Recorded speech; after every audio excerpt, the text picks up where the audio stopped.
सभी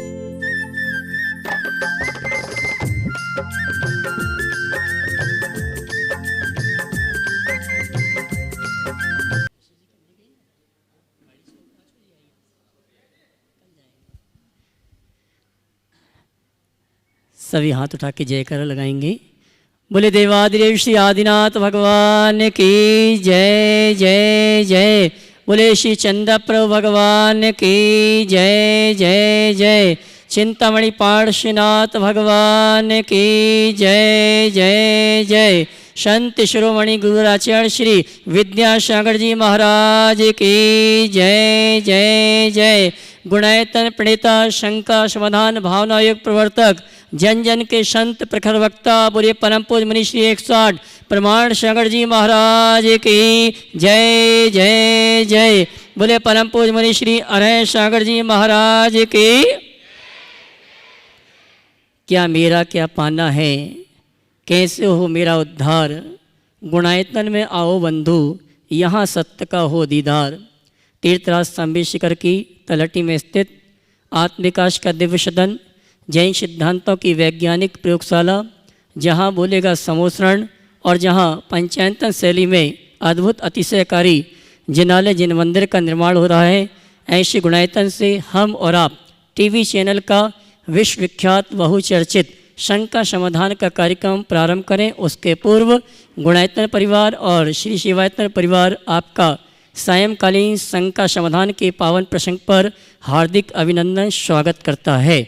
आइए चलते हैं हम और आप शंका समाधान का कार्यक्रम प्रारंभ करें। प्रतिदिन की बातें सायंकालीन शंका समाधान के पूर्व पारस चैनल और प्रमाणिक ऐप के माध्यम से जो इस कार्यक्रम को देख और सुन रहे हैं उन सभी की ओर से और यहाँ पर उपस्थित समस्त श्रावक श्राविकाओं की ओर से परम पूज्य मुनिवर के श्री चरणों में नमन करते हुए निवेदन करेंगे, आशीर्वाद प्राप्त करेंगे। शंका समाधान के कार्यक्रम के लिए दोनों हाथ जोड़ लेंगे, बोलेंगे हे मुनिवर नमोस्तु, हे मुनिवर नमोस्तु, हे गुरुवर नमोस्तु।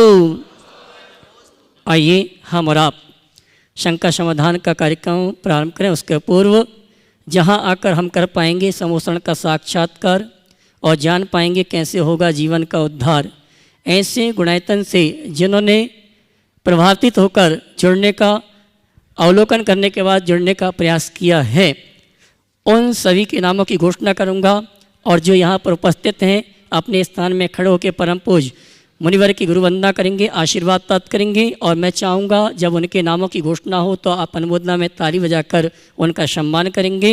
जिन्होंने गुणायतन में रजत दान देने का सौभाग्य प्राप्त किया है, श्रीमान अनिल कुमार जी, अनीता जी, अंशुल जी, शालिनी जी, अवनी जैन वांदा अगर उपस्थित हैं अपने स्थान में खड़े होकर गुरुवर का आशीर्वाद प्राप्त करेंगे।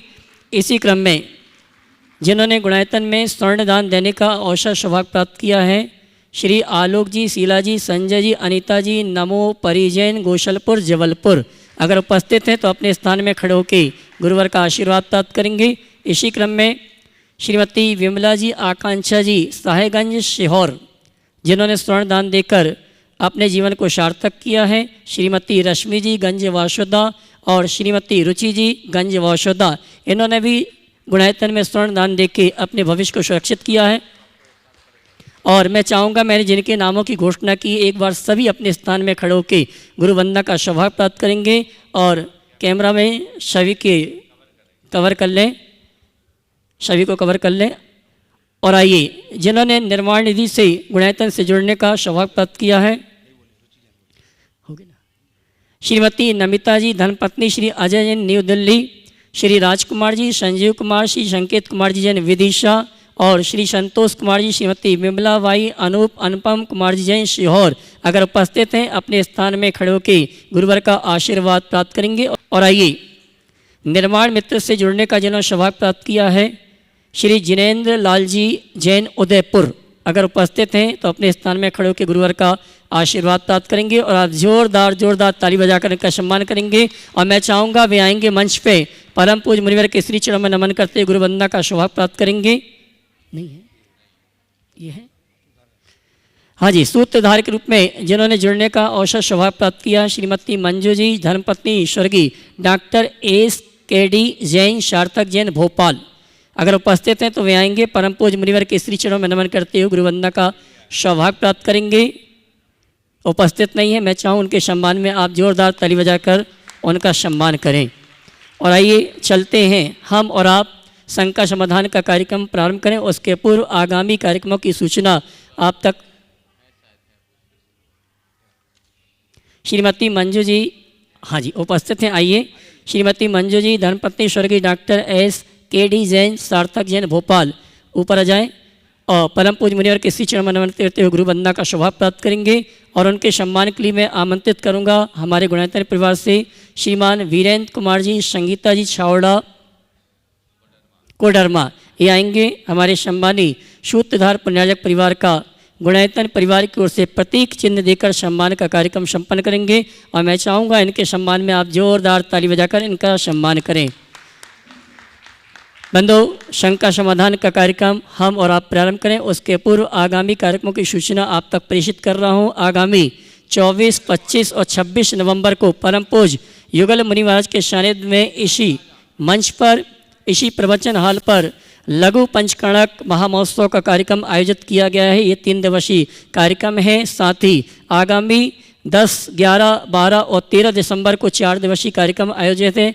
10 दिसंबर को हमारे गुणायतन के सभी ट्रस्टियों का, सभी पदाधिकारियों का और जो गुणायतन से जुड़े हैं उनका राष्ट्रीय महाधिवेशन है, आप उसमें आमंत्रित हैं। और 11 दिसंबर रविवार दोपहर 1 बजे गुणायतन में परम पूज्य युगल मुनि महाराज का भव्य पिछिका परिवर्तन का महामहोत्सव है। और 12 और 13 दिसंबर को परम पूज्य मुनिवर के सानिध्य में हमें तीर्थराज शंबेशकर की परिक्रमा करवाने का अनुमोदना करने का सौभाग्य प्राप्त होगा। 12 दिसंबर को गुणायतन से ये परिक्रमा प्रारंभ होगी। परिक्रमा मार्ग में परम पूज्य मुनिवर के आहार चिरा संपन्न होगी। सायंकालीन शंका समाधान का कार्यक्रम और रात्रि विश्राम नीमिया घाट में होगा। और 13 दिसंबर को पुनः ये परिक्रमा यात्रा प्रारंभ होगी जो गुणायतन में समाप्त होगी। और 13 दिसंबर की आहार चर्या गुणायतन में संपन्न होगी। मैं सभी सुधी श्रावकों से यह कहना चाहूँगा, जो भी यहाँ पर आने की मानसिकता बनाए हैं वे पारस चैनल जिला प्रमाणिक ऐप में जो नंबर चल रहे हैं उन नंबरों में आप संपर्क करके अपने आने की सूचना प्रेषित करें, जिससे व्यवस्थित आपकी व्यवस्थाओं को किया जा सके। आइए चलते हैं, इन्हीं सूचनाओं के साथ हम और आप प्रारंभ करेंगे शंका समाधान का कार्यक्रम। और आइए शंका समाधान का प्रथम प्रश्न लेकर आ रही हैं श्री नरेंद्र जी तड़ैया नागपुर, श्रीमती मधुर जी मिलन जी। उसके बाद तैयार रहेंगी बहन पूजा दीदी।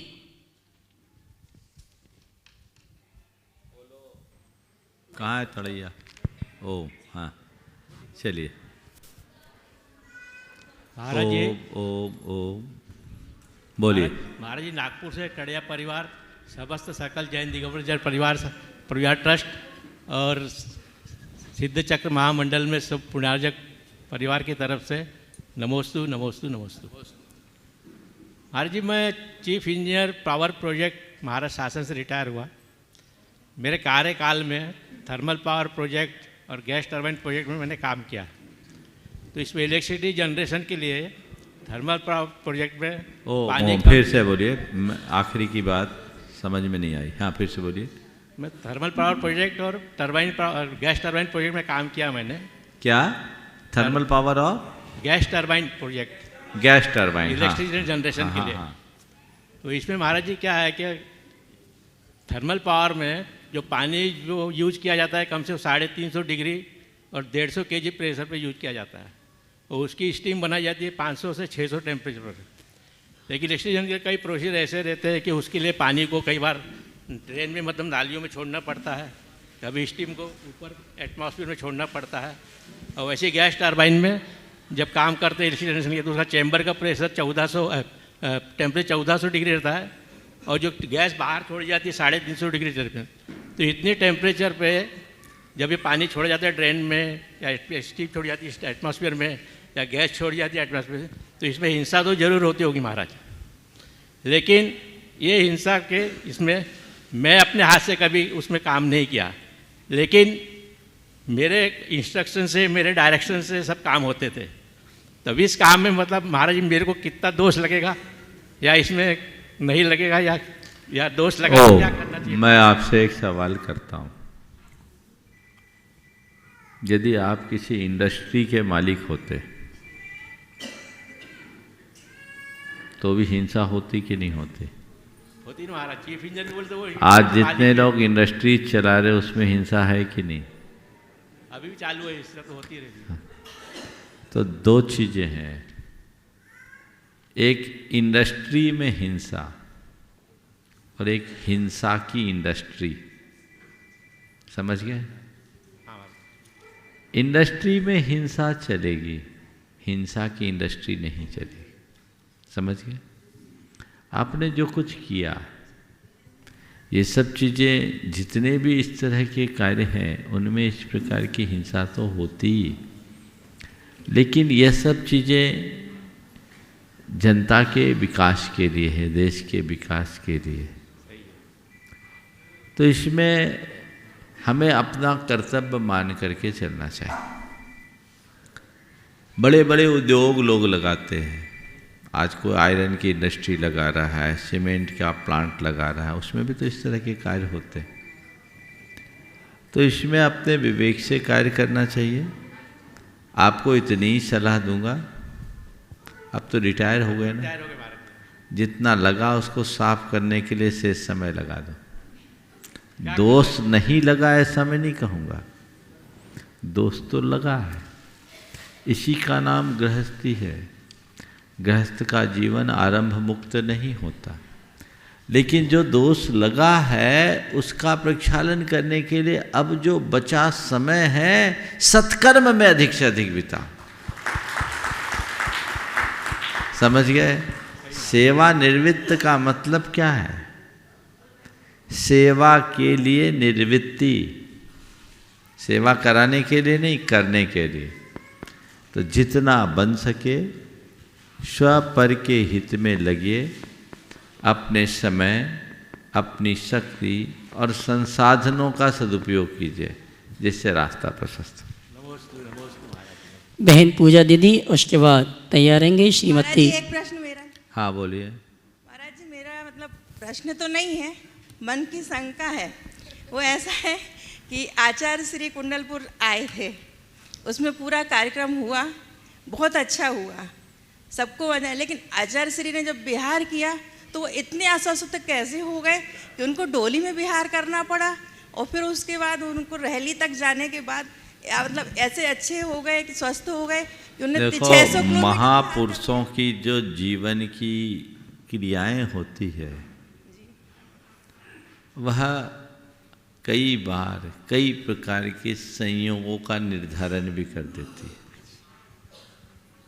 निश्चित गुरुदेव के जीवन का ये एक बड़ा विचित्र संयोग था, जिन्होंने पूरे जीवन उत्कृष्ट चर्या की, पर एक संयोग ऐसा बना। ये हम सबका सौभाग्य है कि आज गुरुदेव पुनः पुरानी ऊर्जा के साथ हम सबके मध्य हैं। पर मुझे ऐसा लगता है कि प्रकृति महापुरुषों से कई काम करा लेती है ताकि बाद वालों का रास्ता खुला रहे। शायद ऐसा हो कि ये अपवाद मार्ग भी कभी किसी पीछे वालों के लिए बाधा न बने, इस निमित्त से वो 7 दिन 8 दिन का उनका कार्यक्रम बना। अब हम भावना भाएं, उन्हें क्या भविष्य में किसी को ऐसा आलम्बन न लेना पड़े। उन्होंने जो निर्णय लिया वो उनका अपना निर्णय था। क्यों कर गए, क्यों नहीं गए, ये सवाल न उनसे पूछा जा सकता है, न कोई दूसरा बता सकता है। आप मुझसे पूछोगे तो मैं तो बता नहीं सकता, क्योंकि मैं वहाँ उपस्थित भी नहीं था, और उपस्थित होता भी तो उनके हृदय की बात तो केवल भगवान जानते हैं, और उनसे पूछ नहीं सकता क्योंकि वो हमारी मर्यादा के बाहर है। इसलिए बस ये मान करके चले, ये एक संयोग था।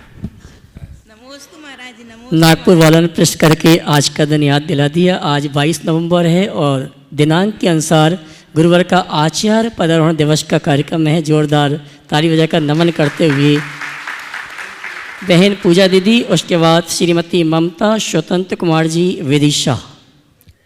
मंच पे विराजमान मुनिराजों के चरणों में मेरा नमोस्तु। महाराज जी, मेरा ये प्रश्न है, क्या भोग भूमिज मनुष्य में हमेशा शुभ लेशाएँ रहती होंगी, क्योंकि ऐसा उनके पास सुविधाएं हैं कि शुभ लेशिया ही विद्यमान रहे उनमें? हाँ, उनको शुभ लेशा ही होती। पीत, पद्म और शुक्ल, हाँ, तीन तीन शुभ लेशा। जी, नमोस्तु महाराज जी। श्री ममता जी, स्वतंत्र कुमार जी, विदिशा, उसके बाद तैयार रहेंगे श्रीमान निखिल जी, आकांक्षा जी, आहान परिवार मुंबई पूरे समूह के साथ। नमोस्तु महाराज जी, नमोस्तु महाराज जी, सकल दिगंबर जैन समाज विदिशा की ओर से मुनि दुई के चरणों में कोटि से बंदन। महाराज श्री, लंका के रावण से खतरनाक है शंका का रावण, जो कि समझ और विवेक का हरण कर लेता है। जिज्ञासा यह है महाराज, फिर से बोलिएगा। नमोस्तु महाराज श्री, सकल दिगंबर जैन समाज विदिशा की ओर से मुनि द्वि के चरणों में कोटि से बंदन। महाराज श्री, लंका के रावण से खतरनाक है शंका का रावण, जो कि समझ और विवेक का हरण कर लेता है। जिज्ञासा यह है, समझ और विवेक पूर्ण रूप से बनी रहे, इसके लिए हम क्या करें? नमोस्तु महाराज। लंका के रावण से खतरनाक है शंका का रावण, जो हमारे समाज और विवेक की सीता को हर लेता है। आपने पूछा हमारी समझ और हमारा विवेक सुरक्षित बना रहे, इसके लिए क्या करें? लक्ष्मण रेखा के भीतर रहने के लिए संकल्पित हो जाए। रावण इतना समर्थ नहीं था कि वो सीता का हरण करता।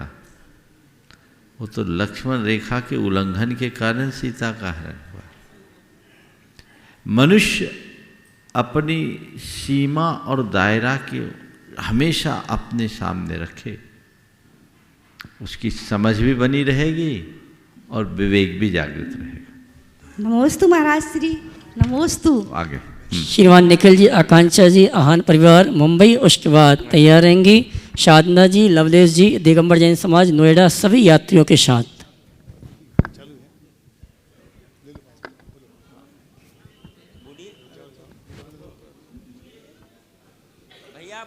नमोस्तु महाराज, नमोस्तु।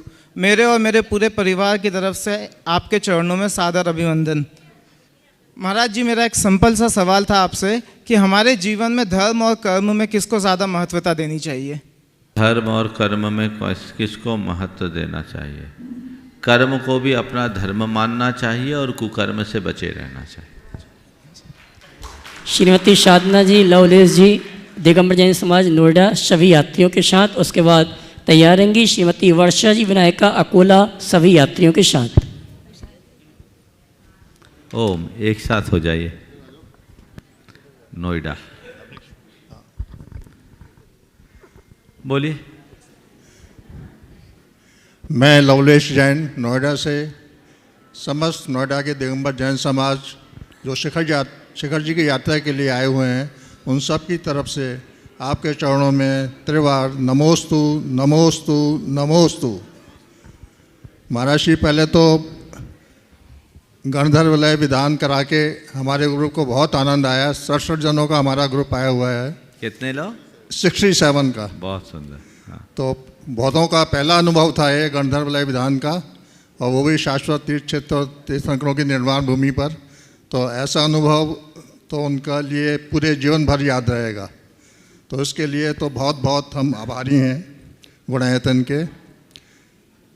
मेरा प्रश्न है महाराज जी कि मनुष्यों में श्रेष्ठता गुण स्थान की अपेक्षा से की जाती है अध्यात्म में, लेकिन स्वर्गों में देवों के तो चौथा गुण स्थान होता है, तो उनकी श्रेष्ठता किस अपेक्षा से की जाती है?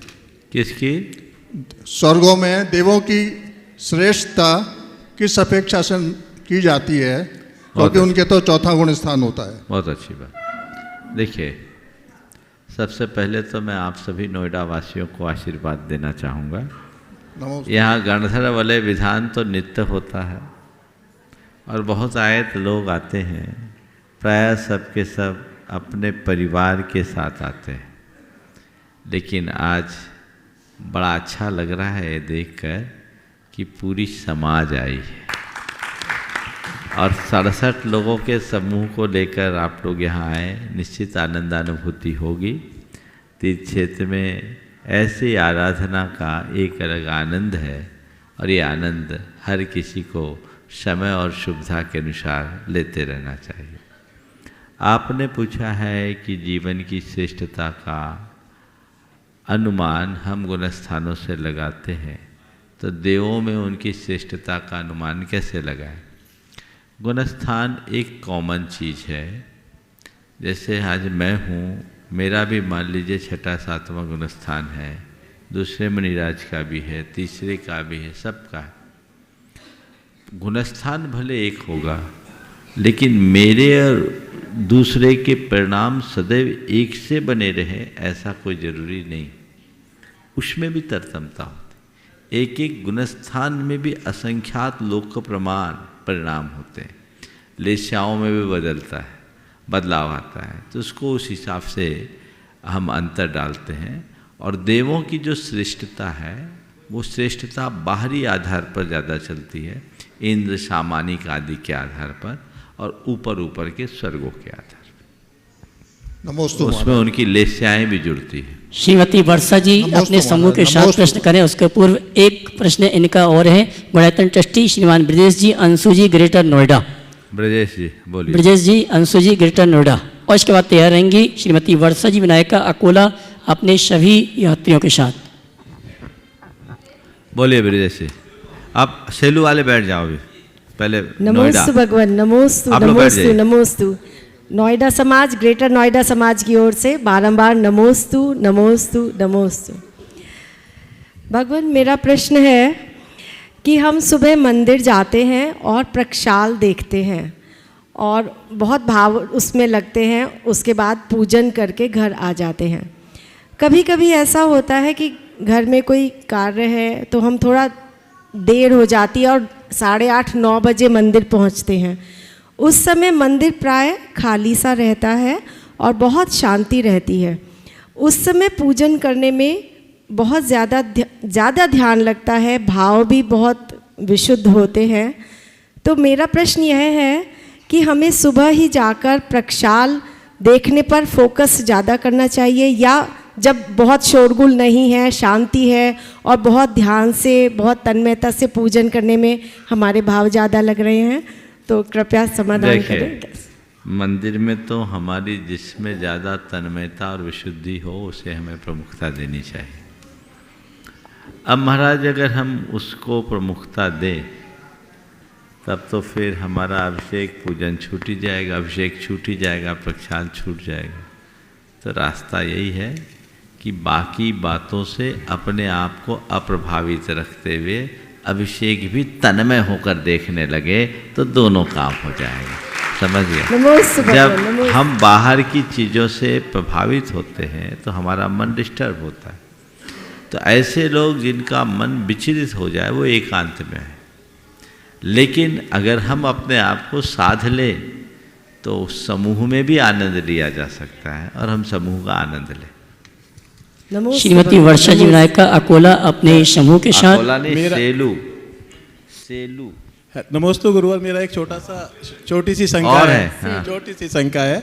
श्री सम्मेद शिखर जी के नाम में सम्मेद शब्द का क्या अर्थ है? सम्मेद, सम्यक करीबन परिवृत, सम्मेद गिरिंद मस्तके विस्तीर्ण, ऐसा एक पद आता है कि ये सम्मेद शिखर क्या था, जहाँ मद सहित हाथियों का समूह भरा रहता था। तो सम्मद से सम्मेद हो गया। समझ गए? रावण को जो त्रिलोक मंडल हाथी मिला था वो इसी सम्मेद शिखर में मिला था। हालांकि वो वंदना नहीं कर पाया, भागा, उसी में लग गया। और यहाँ आज से कुछ वर्ष पूर्व तक हाथियों का समूह आता रहता था। 2005-06 में मैं जब यहाँ था, 2006 में, तब यहाँ 19 हाथियों का समूह था। बीच बीच में भी यदा कदा आता रहता है। पहले काफ़ी अच्छी तादाद में इस वन में हाथियों का समूह रहता था। संभवतः इसी वजह से इसका नाम सम्मेद शिखर रखा। नमोस्तु गुरु, नमोस्तु। श्रीमती वर्षा जी विनायक का शेलू अकोला महाराष्ट्र सभी साथियों के साथ। उसके बाद श्रीमती सुषमा जी संजय दीपक नागदा परिवार। दोनों मुनिराजोक्तरणों में नमोस्तु नमोस्तु नमोस्तु। गुरुदेव, मेरा प्रश्न यह है, कर्म के पास ना कागज है ना किताब है, फिर भी ये छोटा सा शब्द सारे जगत का हिसाब रखता है। मन से कर्म बंधते हैं, मन में जो विभाव में आते हैं, जो स्वभाव में आने के लिए हमें क्या करना चाहिए? कृपया समाधान। कर्म के पास न कागज है, न कर्म के पास न कागज है, न किताब है, पर भी सारी दुनिया का हिसाब रखता है। मैं समझता हूँ कागज और किताब का जो हिसाब होता है बहुत सतही होता है, और बिना कागज और बिना किताब का जो हिसाब होता है बड़ा स्थायी होता है। ऐसे भी अब जो युग जा रहा है ना, वो सब कागज किताब से रहित युग होता जा रहा है, सब डिजिटल होता जा रहा है ना टेक्नोलॉजी के दौर में। मैं समझता हूँ ये टेक्नोलॉजी आज की है, पर हमारी टेक्नोलॉजी बहुत पुरानी है। जैसे जैसे टेक्नोलॉजी एडवांस होती है, सब कुछ ऑटोमेटिक होने लगता है, कागज़ किताब की कोई आवश्यकता फिर वहाँ शेष नहीं रहती। कर्म की भी जो थ्योरी है और उसका जो सिस्टम है वो इसी टेक्निक से है। सब कुछ ऑनलाइन, समझ गए, और ऑटोमेटिक, वहाँ कुछ करने और कहने की कोई आवश्यकता शेष नहीं रहती। तो ये सब सहज प्रवृत्त होता है। आपने पूछा है मन से ही कर्म बनते हैं और मन से ही कर्म बिगड़ते हैं, झड़ते हैं, तो हम अपने मन को कैसे साधें, यही बोलते हैं। मैं आपको कहूँगा मन को मोड़ना सीख लीजिए। अगर हमने अपने मन को मोड़ लिया तो हम कर्म से बच जाएंगे, और जिस तरफ मन चल रहा है उसी तरफ मन के पीछे हम दौड़ने लगे तो कर्म से बंधेंगे। जो मन को मोड़ता है उसके ही जीवन का उत्कर्ष होता है, और वही कर्मों के बंधन को तोड़ पाता है। श्रीमती सुषमा जी संजय जी दीपक जी नागदा परिवार। और है? हेलो, चलो बोलो। नमस्ते महाराज जी, मेरा सवाल यह है कि दीक्षा लेने से पहले बालक श्री नवीन कुमार जैन के मन की स्थिति कैसी थी और उनके मन में कौन से सवाल उठ रहे थे? दीक्षा लेने के पहले नवीन के मन में एक ही इच्छा थी कि कब दीक्षा मिले, समझ गए। चलिए। श्रीमती सुषमा जी संजय दीपक जी नागदा परिवार। उसके बाद तैयार रहेंगे श्रोमणी संरक्षक दीमापुर निवासी श्रीमती किरण जी झांझरी। Hello hello. हाँ बोलिए। नमोस्तु महाराज जी, नमोस्तु महाराज जी, नमोस्तु महाराज जी। नागदा परिवार वाले हैं क्या महाराज जी? अपन बड़े लोगों को जो सम्मानित होते हैं उनको चरण स्पर्श करते हैं, तो क्या जो कुदेव हैं उनका मत उनसे भी कम है जो अपन उनको नमन नहीं कर सकते? देखिए, एक है लौकिक शिष्टाचार जिनसे हमारा कोई लेन देन है, जिनसे हमारा कोई व्यवहार है, उनको आप अगर नमन करते हैं तो एक शिष्टाचार है। पूज्यता का भाव है क्या उनके साथ? नहीं। ये अभिवादन है। अब जिन देवी देवताओं की बात की जाती है उनसे आपका क्या लेना देना? उनसे आप क्यों संपर्क बनाना चाहते हैं? एक बात बताऊं, ये देवी देवताओं की संगति पुलिस की दोस्ती है। समझ रहे मेरी बात?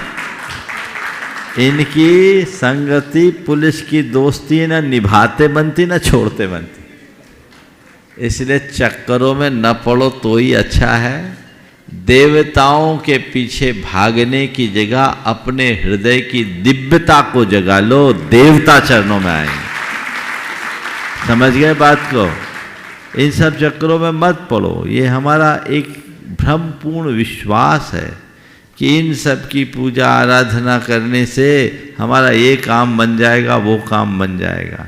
दुनिया में मैंने बहुतों को देखा है जो देवी देवताओं को पूछते पूछते अपना जीवन बिता दिए और घोर विपत्तियों का सामना करते हुए जिए और मरे।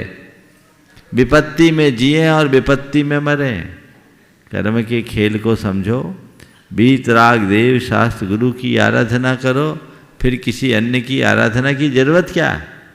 समझ रहे बात को? चलिए। दीमापुर निवासी श्रीमणी संरक्षक श्रीमती किरण झांझी सपरिवार उसके बाद तैयार रहेंगे। किरण झांझी का सवाल नहीं है, आशीर्वाद। संरक्षक सुरेश जी वावड़िया दूतला वाले रामगंज मंडी। उसके बाद अगले प्रश्न के लिए श्रीमान राकेश जी रजनी गोधा संरक्षक इंदौर। सुरेश जी दीजिए।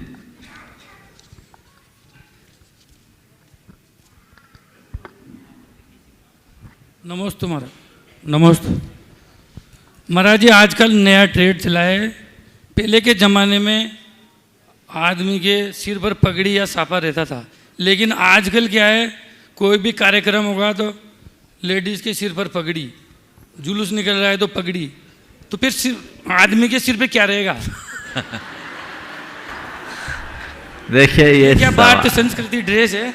ये सवाल बहुत महत्वपूर्ण है।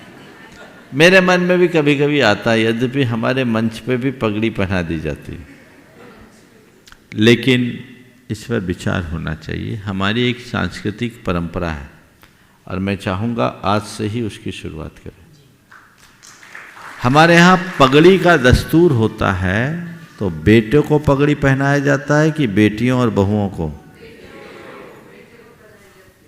जब विवाह होता है तो साफा दूल्हे के होता है कि दुल्हन को? तो ये अंधानुकरण है। मैं मानता हूँ हमारे मंच पे भी ऐसा हुआ, कई बार मुझे खटका पर मैंने नज़रअंदाज कर दिया, लेकिन आज आपने ये सवाल उठाकर मुझे जगा दिया।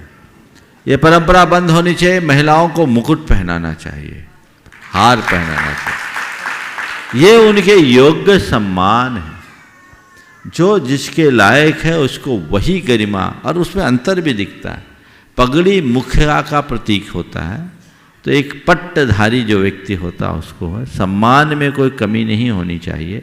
लेकिन ये आजकल क्या है, पहले तो बांधना पड़ता था तो मशक्क़त होती थी, अब बने बनाए आ जाते तो पहनाना ही है। अब तो कैप भी पहनने लगे हैं। तो ये सब हमारी सांस्कृतिक परंपरा के अनुकूल नहीं है। आज से 25-30 बरस पहले इनका चलन नहीं था, आजकल चलन होने लगा और अब थोड़ा समय बदल गया। अब तो देखा जाए तो आदमी और औरतों में भेद भी नहीं दिखता पहनावे के नाम पे। धीरे धीरे तो अब समझ में नहीं आता कि कौन है ना। ये बहुत तेज़ी से होने वाले बदलाव का परिणाम है। लेकिन अब आपने बोला है तो इस पर ध्यान देना चाहिए और महिलाओं को पूर्ण सम्मान दो, उनको मुकुट पहनाओ। और आप सबसे भी मैं कहूँगा, यदि कोई आपको भविष्य में पगड़ी पहनाए तो विनम्रता से ना कर दो, आप और कुछ दे दो। मेरे लायक वही है, उसमें ही मेरी गरिमा है। ये व्यवस्था ही सर्वोत्तम व्यवस्था होगी और इसका सभी को ध्यान रखना चाहिए। महाराज जी, ये बैंड बाजे भी बजाने लग गया आजकल लेडीज। ये बैंड बाजे का काम अपना थोड़ी है। सुनो, वो तो पहले घर में बजते थे, अब बाहर बजने लगे। गलत है। ये सब आधुनिकता के नाम पर है। धार्मिक कार्यों में महिलाएं अगर वाद्य यंत्र बजाए तो अब देखो एक बात बताता हूँ। देवों की सेना में गंधर्व वाद्य बजाते हैं और किन्नरी गाना गाती। वाद्य बजाने का काम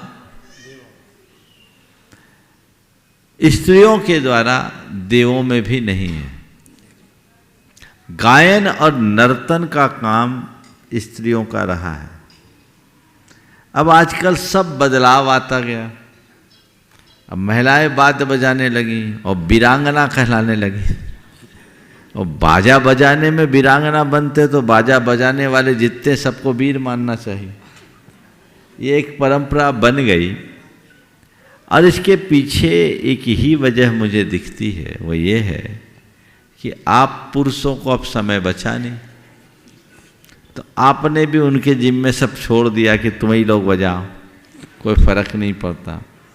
और अब जब सेना में महिलाएं आगे आ रही हैं तो बैंड बजाने में क्या होगा? ये सब धार्मिक दृष्टि से तो इस विषय में कुछ कहने की बात नहीं, क्योंकि इनका संबंध धर्म से नहीं है, पर परंपरा से है, हमारी मर्यादाओं से है। और यदि कदाचित वाद्य आदि बजाते भी हैं तो हमारी मर्यादा के भीतर होनी चाहिए। ऐसा ना हो कि वो हमारी माँ बहनों की गौरव गरिमा को प्रभावित कर ले, इसका ध्यान हम सबको रखना ही चाहिए। नमोस्तु। श्रीमान राकेश जी, रजनी गोदा, संरक्षक गुणायतन इंदौर, उसके बाद तैयार रहेंगी बहन आराधना दीदी। एक और है, दो तो आपने पूछ लिया, तीसरा और, चलो जल्दी पूछो। नमोस्तु महाराज जी। महाराज जी, मंगलाष्टक में जो आता है ना, नाभे आज जनास प्रसव, तो इसमें जो चक्रवर्तियों का मंगल करें या, तो इसमें 2 चक्रवर्ती नरक गए, 2 ऐसा है, मेरे पास एक मंगलाष्टक की प्राचीन प्रति है जिसमें ये श्लोक नहीं है, और मंगलाष्टक 8 है, आपके 10 हैं, तो ये कहीं से जोड़ा गया है जो मूल का अंश बन गया है। मेरे पास एक है, आप लोग उस पर विचार करो और उसी के अनुरूप करो, उसमें श्लोक नहीं। चलिए। श्रीमान राकेश जी, रजनी गोधा, संरक्षक गुणायतन इंदौर, उसके बाद तैयार रहेंगी बहन आराधना दीदी। प्रातः स्मरणीय दोनों गुरुदेव के चरणों में सत नमन, गोदा परिवार का भी सत नमन। हे गुरुदेव, पिछले दिनों संघ साहब में एक क्वेश्चन 3-4 बार आया। क्वेश्चन था कि हम सारी ज़िंदगी भागते रहते हैं लेकिन हासिल कुछ भी नहीं होता। तो गुरुदेव, कुछ हासिल करने के लिए ज़रूरी नहीं कि दौड़ा जाए, बहुत सारी चीज़ें हमें ठहरने से ही प्राप्त हो जाती हैं, ऐसा मैं सोचता हूँ, जैसे सुकून, शांति और परमात्मा। इसमें आपके क्या विचार है गुरुदेव? बिल्कुल सही। और जिस दिन आपको ये समझ में आ जाएगा कि जो हासिल होता वो ठहरने से ही होता, तो भागना अपने आप बंद हो जाएगा, समझ गए। लेकिन उसको बंद करने के लिए व्यक्ति को जागना होगा। अभी तो आपका एक भ्रमपूर्ण विश्वास है कि बस जितना भागा दौड़ी करेंगे, आपाधापी करेंगे, उतना हासिल होगा। ये बाहर की चीज़ है। जो वाकई में हासिल करने लायक चीज़ है वो भाग दौड़ में नहीं, विश्राम में।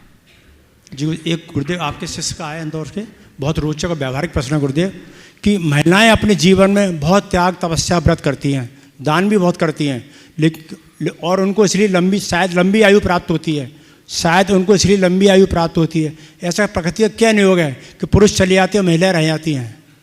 इसका एक ही कारण है कि पुरुषों की तुलना में स्त्रियों में सहनशीलता ज़्यादा होती है।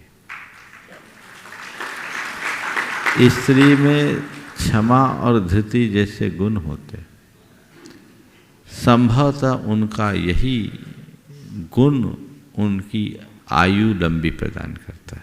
एक कारण ये हो सकता है क्योंकि उनका भावनात्मक पक्ष बहुत अच्छा होता है, तो उसके कारण उनके मन में दिल का आघात भी, दिल का दौरा है ना, पुरुषों को ज़्यादा होता है, महिलाओं को कम होता है, समझ गए ना? हाँ, पुरुषों में ज़्यादा होता है। इसके पीछे का कारण ये हो सकता है।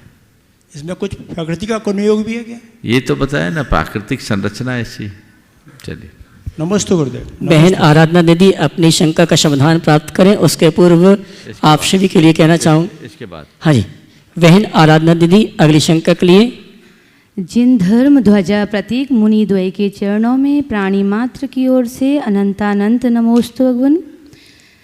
जिज्ञासाएं 2 हैं। एक तो जो प्रोषधोपवास होता है तो उसकी उत्तम मध्यम जघन्य रीति क्या है, क्योंकि 3 भुक्ति 5 भुक्ति और तेला उत्कृष्ट में माना जाता है, या एक ऐसा एक? देखिए, बहुत अच्छा, पहले का उत्तर दे दो फिर दूसरा पूछना। प्रोषधोपवास की 3 विधि बताई। सबसे उत्तम अष्टमी और चतुर्दशी को उपवास, लेकिन सप्तमी, नवमी, 13, 15 के एकासन के साथ। तो सप्तमी, नवमी, 13, 15 इनके दिन एकासन और अष्टमी, 14 को उपवास, ये उत्कृष्ट प्रोषधोपवास है। मध्यम प्रोषधोपवास में कहा गया कि आप सप्तमी और नवमी को भले 2 बार लें, अष्टमी और चतुर्दशी को उपवास करें। और जघन्य कहा तीनों दिन एक आसन करें, सप्तमी, अष्टमी, नवमी, 13, 14, 15। क्योंकि कोई लोग 3 उपवास को उत्तम रीति बोलते हैं, इसलिए नहीं, प्रोषधोपवास का मतलब क्या? चतुराहार विसर्जन, प्रोषध मुपवास, प्रोषध सकृत भुक्ति, 4 आहार के त्याग का नाम उपवास और 1 वक्त के भोजन का नाम प्रोषध। तो प्रोषध पूर्वक उपवास का नाम प्रोषधोपवास। ठीक। हाँ, द्वितीय शंका कहीं कहीं पर ऐसा भी लिखा है कि केवल अष्टमी और चतुर्दशी को एकासन करने में भी प्रोषधोपवास हो जाता है। ठीक। और जिस दिन हम आए थे आपका अष्टमी का उपवास था, लेकिन अष्टमी 2 थी, हमारा अगले दिन उपवास था। आज चतुर्दशी और 13 एक हो गई है, तो ऐसा अमूमन होता रहता है। तो विधि कैसे बनाई जाए कि 3 दिन जो 2 तिथियां होती है उसमें पहली तिथि में ही अपने व्रत करना चाहिए। फिर कभी कभी 4 होता है तो प्रोषद 4 दिन घर के लोग मानते हैं। जैसे अष्टमी हमने 2 है तो आज मान ली तो आज ही मांगे, कल नहीं। चलिए, 2 तिथियां जब भी हो तो पूर्व की तिथि को हम व्रत में लेंगे। ठीक है। नमोस्तु। आइए शंका समाधान के कार्यक्रम में अगली शंका लेकर आ पाएँ, उसके पहले मैं आपको ये कहना चाहूँगा, कल हमारे बीच में श्रीमती आशा जी पांडा, जिन्होंने मुनिवर से प्रभावित होकर यहाँ पर अनुभव केंद्र में जो उपांतिका है उसके लिए सहयोग प्रदान करने का अवसर प्राप्त किया था। और आज एक पुण्यार्जक और हमारे बीच में आए जिन्होंने गुरुवर से प्रेरणा ली, प्रभावित हुए और उन्होंने अपने जीवन में अनुभव केंद्र की एक उपांतिका के लिए अपनी ओर से सहयोग प्रदान करने का अवसर सौभाग्य प्राप्त किया है। जोरदार ताली बजाकर उनका सम्मान करें। स्वर्गीय नटवर लाल जी बोरा, उनके परिवार के पुत्र पुत्रवधू श्री बिमल जी, अलका जी बोरा, पौत्र पौत्रवधू स्तवन जी, अनुजीतिका जी बोरा परिवार, ह्यूस्टन टेक्सास अमेरिका, इन्होंने अनुभव केंद्र की एक उपांतिका के लिए सहयोग प्रदान किया है। बहुत अच्छा संयोग है। कल अमेरिका से ही, आशा जी तो भले भारत में रहती पर इनका साम्राज्य अमेरिका में ही है, इन्होंने भाव व्यक्त किया। और कल ही वो सज्जन आए हुए थे, बिमल जी, अलका जी, आज प्रातः काल गए। उनका भी मन हुआ, उन्होंने आकर मुझसे निवेदन किया कि महाराज जी ये इसमें मेरा भी कोई योगदान हो जाए तो मैं अपने आप को बहुत कृतार्थ महसूस करूँगा। आज वो प्रातः काल थे, आहारचर्या के उपरांत यहाँ से गए। उन्होंने ये भाव व्यक्त किया, 2 उपांतिका थी ऊपर की, दोनों उपांतिका पूरी हो गई और दोनों का सौभाग्य न्यूयॉर्क और ह्यूस्टन टेक्सास, दोनों अमेरिका के लोगों को मिला है। एक बार जोरदार करतल ध्वनि से उनका हम सबको अनुमोदन करना चाहिए। बहुत अच्छे भाव लेकर वो आए, मेरे पास तो पहली ही बार आए थे, लेकिन वो मन बनाकर आए थे कि मुझे कुछ अच्छा कार्य करना है।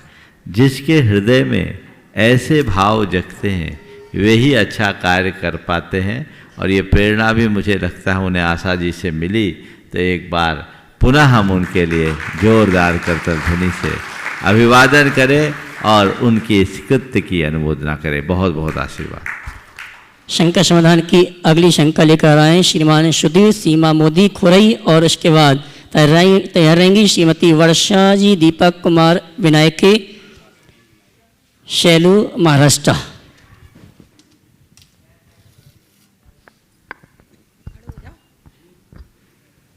गुरुदेव के चरणों में त्रैवार नमोस्तु मेरा, मेरे परिवार की ओर से और मेरे शहर खुरई की ओर से।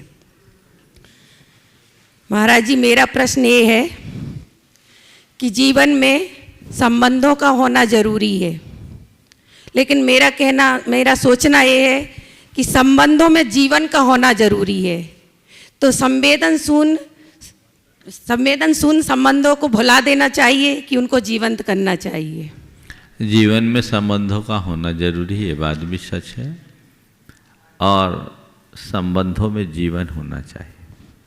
आपका जो सवाल है कि संवेदन शून्य संबंधों को मिटा देना चाहिए या जीवंत करना चाहिए? जीवंत करना चाहिए। हमारा धर्म तो हमें यही सिखाता है कि संबंध मिटाने के लिए नहीं, निभाने के लिए होते हैं, और वो तब निभेंगे जब हम संवेदना जगा दें, उन्हें जीवंत करें। हम जब मुर्दे में प्राण फूंकने की बात करते हैं तो संबंधों को भी जीवंत बनाया जा सकता है, और ये तभी होगा जब हमारे हृदय में उदारता हो और सकारात्मकता हो, सहनशीलता हो। यदि ये सब गुण हमारे जीवन में विकसित होंगे तो ये सब सहज है। लेकिन मनुष्य के मन का अहंकार, उसकी संकीर्ण मनोवृत्ति, उसका नकारात्मक चिंतन, उसकी असहिष्णु वृत्ति, इन सब चीज़ों को पनपने नहीं देती। तो इस कारण से हमारी संवेदना जगने के पहले ही मर जाती है। उसे जगाने के लिए हमें इन गुणों को हमेशा साथ रखना चाहिए, तभी हम कुछ अच्छा कर पाएंगे। ट्रस्ट की श्रीमान वीरेंद्र कुमार जी, संगीत छावड़ा, बेंगलोर निवासी, कोडरमा। उसके बाद तैयार रहेंगे श्रीमती कविता जी, सुशील जी, तारादेही, दमोह। हेलो, बोलो। मनुष्य के चरणों में कोटि कोटि नमन मेरा और मेरे पूरे परिवार, आ जाओ दोनों, हाँ, पूरे परिवार की तरफ से। महाराज जी मेरा प्रश्न यह है कि एक कहावत है, दीवारों के भी कान होते हैं और दीवारें सब सोखती है, आवाज़ सोखती है। तो क्या इसी का परिणाम है कि कभी कभी किसी घर में जाने से तुरंत आने का मन करता है, किसी किसी घर में जा कर के तुरंत लौटने का मन करता है, और किसी घर में बैठने का मन करता है? क्या वहाँ की ऊर्जा ही काम करती, नकारात्मक सकारात्मक? इसी का परिणाम था कि पहले कोप भवन बनाए जाते थे बड़े बड़े घरों में। क्या इसकी क्या वजह है? क्या बनाए जाते थे? कोप भवन की, जहाँ झगड़े कोप भवन। देखिए, बात सही है। व्यक्ति की जैसे ऊर्जा होती है, वस्तु की भी ऊर्जा होती है, भवनों में भी ऊर्जा होती है, और हम उससे प्रभावित भी होते हैं। प्रद्युमन है कि चले गए? डॉक्टर प्रद्युमन है? नहीं चले गए। एनर्जी तो सबकी नापी जाती है और वो होती है, दिखती भी है। तो इसलिए हम कह सकते हैं जहाँ सकारात्मकता होती है वहाँ हमें बैठने का मन होता है, जहाँ नकारात्मकता होती है वहाँ नहीं। अब कोप भवन होता नहीं था, ये कहावत है, ये मुहावरा है। कोई पूजा घर बनाएगा, कोप घर कौन बनाएगा? किसी राजा महाराजा के यहाँ भी नहीं हुआ। रूठी रानी का महल है ना? हाँ महाराज जी, रूठी रानी का महल होना अलग है। रानी ने रूठ के महल बनवाया इसलिए रूठी रानी का बन गया, ये तो बहुत है। लेकिन ये कि घर में कोप भवन बनाए, ये बात इसलिए बाकी घर बचा रहे। मुझे ये मुहावरा दिखता। कोप भवन में चले गई, पर चले गए मतलब क्रोधाविष्ट हो गए, आपे से बाहर हो गए। हमें ऐसा अर्थ ज़्यादा उचित लगता है। फिर भी ये एक रिसर्च का विषय है कि वाकई में पुराने ज़मानों में कोप भवन होता था क्या? ऐसा कहीं देखने में मेरे ज्ञान में तो नहीं आया। कई चीज़ें, अब जैसे पारसमणि हम लोग कहते हैं, कैकई गई थी महाराज जी कोप भवन। कोप भवन मुहावरात्मक अर्थ था, समझ गए? वो तो सबकी जाती हैं, कैकई अकेले थोड़ी गई। जिनके घर में कोप भवन नहीं गया ना हो, उनकी भी घरवाली कोप भवन में जाती है। जाती कि नहीं जाती बोलो, है ना? तो कोप भवन हो तभी जाए, ऐसा नहीं है। क्रोधाविष्ट अवस्था में जाना ही मेरे ख्याल से कोप भवन में जाना है। अब जैसे एक बहुत ज़्यादा प्रयोग में आता है पारसमणि। आज तक किसी ने देखा जो लोहे को सोना बना दे? किसी देश काल में अगर एक पारसमणि होती तो सोना दुर्लभ ही नहीं होता। लेकिन मैं कहता हूं पारसमणि है। इसे एक वस्तु की तरह न देखकर एक प्रतीक की तरह देखो। क्या है पारसमणि? सद्गुरु है पारसमणि, जो शिष्य रूपी लोहे को सोना बना देता। पारसमणि के संयोग से लोहा सोना बनता।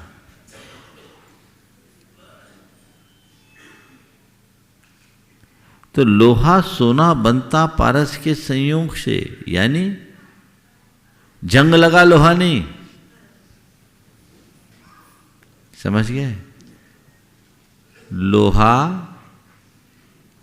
पारस के आचार्य श्री का एक हाइकू है, पारस के लोहा सोना बनता पारस के संयोग से, पंक्तियां कुछ ऊपर नीचे हो रही है, पारस मणि के संयोग से लोहा सोना बनता, किंतु जंग लगा क्या? जंग लगा नहीं होगा, जंग लगा लोहा सोना नहीं बनेगा। तो इसके प्रतीक आशय को समझो, ये आध्यात्मिक संदेश है, लेकिन लोग उन्हें नहीं समझ पाते, इसलिए इनमें उलझ जाते। श्रीमती कविता जी, सुशील जी, तारादेही दमोह, और इसके बाद तैयार रहेंगे श्रीमती अनीता जी, दिलीप जी, पाटौदी, शाड़म। नमोस्तु भगवान, नमोस्तु नमोस्तु नमोस्तु। हमारे पूरे परिवार की तरफ से, पूरी समाज की तरफ से नमोस्तु नमोस्तु। भगवान, हम जैसे मजबूर माता पिता अपने बच्चों को बाहर पढ़ने भी भेज देते हैं और नौकरी करने भी भेज देते हैं, पर और उनसे अपेक्षा भी करते हैं कि वे अपना धर्म ना छोड़ें, धर्म से विमुख ना हों।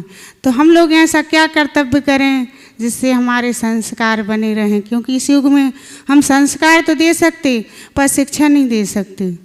तो हम क्या करें और बच्चे भी क्या करें जो दोनों चीज़ें बनी रहें? नींव इतनी मजबूत बना दो कि कितनी ऊंची इमारत हो टिकी रहे। बचपन से उनको ऐसा पाठ पढ़ाओ।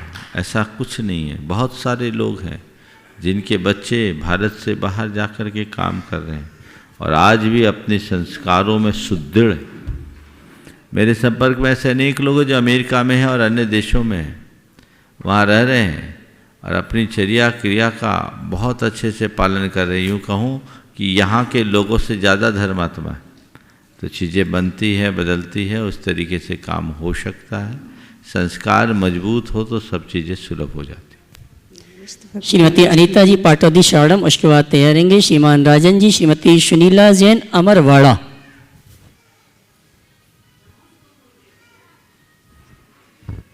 नमोस्तु गुरुदेव। खुद को सम्मान कैसे दें जब लोग हमें गलत कहें? खुद को सम्मान कैसे दें जब लोग हमें गलत कहें? लोग अगर गलत कहें हम उसे नज़रअंदाज कर दें, इसमें ही हमारा सम्मान। लोग गलत कह रहे हैं और हम अपने आप गलत प्रतिक्रियाएं दे रहे हैं, तो हम अपना सम्मान सुरक्षित नहीं रख सकेंगे, उसे नज़रअंदाज करें। नमोस्तु गुरु। श्रीमान राजन जी, श्रीमती सुनीला जैन, अमरवाड़ा, उसके बाद तैयार रहेंगे श्रीमती सुषमा जैन, कोतमा, अनूपपुर। आचार्य श्री के चरणों में नमोस्तु नमोस्तु नमोस्तु। महाराज जी, महाराज जी, मेरी जिज्ञासा है कि स्याद्वाद किसे कहते हैं और अनेकांत किसे कहते हैं, और अनेकांत और स्याद्वाद में क्या अंतर है? देखिए, अनेकांत और स्याद्वाद जैन दर्शन का एक विशिष्ट पारिभाषिक शब्द है। अनेकांत का मतलब है, अनेकांत शब्द दो शब्दों के मेल से बना, अनेक और अंत। अनेक यानी एक से अधिक, अंत यानी वस्तुगत धर्म। संसार की जितनी भी चीज़ें हैं वे परस्पर विरोधी अनेक धर्म युगलों का पिंड है। जैसे आप अभी हैं ना, आपके बाजू में शायद आपके पतिदेव होंगे जी, आप उनकी धर्मपत्नी हो जी। अगर इस बाजू में आपकी बहू हो तो सास होंगे जी, बेटी हो या बेटा हो तो माँ होंगे, आपके देवर जेठ हो तो भाभी होंगे, और अगर आपके पिताजी हो जाए तो पुत्री भी होंगी। ये सब चीज़ें हैं ना जी, अलग अलग हैं। तो आपके अंदर माँ का रूप भी है, बेटी का रूप भी है, बहन का रूप भी है, भाभी का रूप भी है ना जी। पत्नी का रूप भी है, पुत्री का रूप भी है, अनेक रूप है। तो ये परस्पर अनेक अनेक रूप है जो परस्पर विरोधी है। अब प्रत्येक वस्तु परस्पर विरोधी अनंत धर्म युगलों का पिंड है। अब उस अनेकांतात्मक वस्तु तत्व को जानने की दृष्टि का नाम अनेकांत है। जब हम आपको देख रहे हैं तो हम आपके विषय में पूरी तरह जान सकते हैं कि आप क्या हो, ठीक है ना। आप इनकी धर्मपत्नी हो, आप इनकी बहन ना हो, ये हम जान रहे हैं। लेकिन जब मुझे आपके बारे में बोलना होगा तो कैसे बोलेंगे?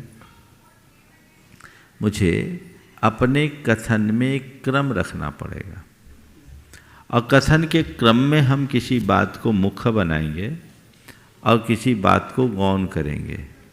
जैसे आपके श्रीमान जी का नाम क्या है आपका? राजेंद्र कुमार जी। अगर राजेंद्र कुमार जी को प्रमुखता दी जाए तो कहना पड़ेगा कि ये राजेंद्र कुमार जी की धर्मपत्नी है, लेकिन जब आपके बेटे की प्रमुखता होगी तो ये कहा जाएगा ये उनकी माँ है। हुआ क्या, जिस बात को हमने प्रमुखता से कहा वो उभर गया और आपकी बाकी बातें वहीं गौण हो गई, पर नकारा नहीं गया। दोबारा किसी ने बोला तो वो भी एक्सेप्ट है। इसी को बोलते शादवाद। शाद और वाद शब्द से शादवाद शब्द बना है। शाद यानी कथनचित, किसी दृष्टि से, किसी अपेक्षा से, किसी विवक्षा से कथन करना, वाद यानी कथन करना। तो किसी दृष्टि से कथन करना, शाद का वाद यानी कथन करना। अर्थात एक ही वस्तु तत्व में रहने वाले अनेक धर्मों में किसी एक को मुख्य और शेष को गौण करके कहने की प्रणाली का नाम शादवाद है। समझ गए? तो शादवाद, अनेकांत, ये दोनों चीज़ें अनेकांत वस्तु का स्वरूप है।